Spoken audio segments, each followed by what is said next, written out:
DTS scene with Vettel when he's talking about making jokes with the PR team, and like that really famous red-haired lady who runs PR was like, we don't make jokes about this, not a time to joke. And he's like, well, it is a joke, you know that, right? like it's like, this does suck.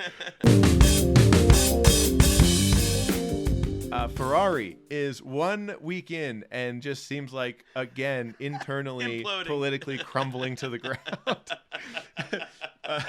One car doesn't finish. Leclerc, again, everyone's just like, cool, new year, same Ferrari, awesome, shut it down, we're done.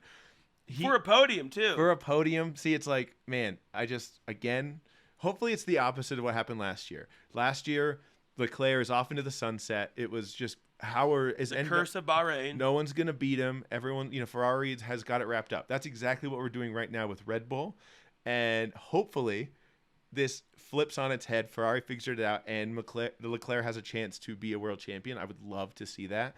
But I don't know. It seems like the systems and the infrastructure and the bureaucracy that is Ferrari just is self-sabotage, is holding them back. It seems like everyone who has a say is saying it, and Freddie V, our boy, Freddie Vass, doesn't have enough power. It seems like he got thrown into this pit of wolves that doesn't... That's a fun little pun there, a pit. Yeah, a little pit, pit stop of wolves.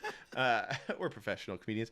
And and so all this drama is coming out this week that Leclerc is unhappy. He's, rumored to be leaving at the end of his contract, and that Freddie V is already unhappy with how much power he doesn't wield as the team principal. Which, again, I think it's just a Ferrari thing. I think it's the way Ferrari approaches politics, internal systems, all that stuff. I think they just get in their way over and over and over, and they can't get on the same page.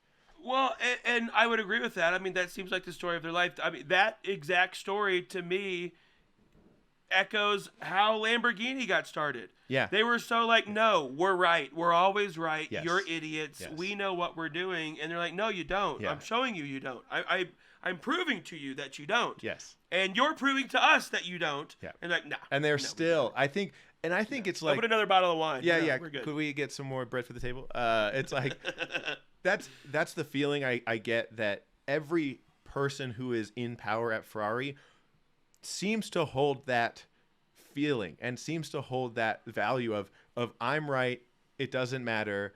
And when the whole company promotes that mindset, then employees with pillars of power inside that company are going to hold that mindset, because that's the company they come up a part of. And so it's just friction at all costs, at all moments of the day.